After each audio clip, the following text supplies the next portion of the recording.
Су ресурстар комитеті шаруашылықтың 5 теңге қарызына бола 100-ге жуық адамды жұмысынан айырды. Осылай деген Шу ауданының жұмысшылары шу шығарды. Балықшылар болмашыға бола бұзылған келісім шарттың кесірінен 6 ауылдың адамдары 9 айдан бері бос сандалып жүр дейді. 10 жылдан бері осы көлді арендаға алып срогі бітті ғой 10 жылдан кейін. Енді ары қарай жалғастырайық десек, медицинский страхование төлемеген 5 теңге қалып қалған дейді. Нарушение. Облыс әкімінен нан сұрап жатқан жоқ бұлар. Бізді асыра деп жатқан жоқ.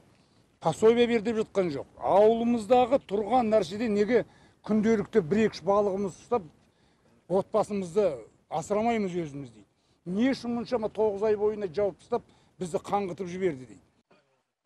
Шаруашылық Тасөткел су қоймасынан 10 жыл бойы балық аулауға рұқсат алған. Ал жергілікті азаматтың бұл кәсібінен 6 ауылдың тұрғыны жан бағып келген. Кәсіпкер кейін аяқталған келісім шартты ұзартпақ болғанда, аймақтық инспекция оның өтінімін кері қайтарған. Дегенмен шаруашылықтың 9 ай тұралауына себеп жалғыз 5 теңге емес көрінеді. Кәсіпкер 10 жыл бойы балық аулағанмен оны көбейту жұмыстарын жасамапты. Қазір тараптардың арасындағы тартыс сотқа жеткен. Ол кісілерді енді 10 жыл мерзімге алғаннан кейін жыл сайын 37 миллион балықтандыру жұмыстарын жүргіземіз деп көрсетілген басында. 37 миллионға жылына? Жылына, иә. Бірақ сол талаптар орындалмаған. Бұл су айдында қандай балық шаруашылық түрін жүргізуге қолайлы екенін анықтап, соған сәйкес біз аукционға қоямыз.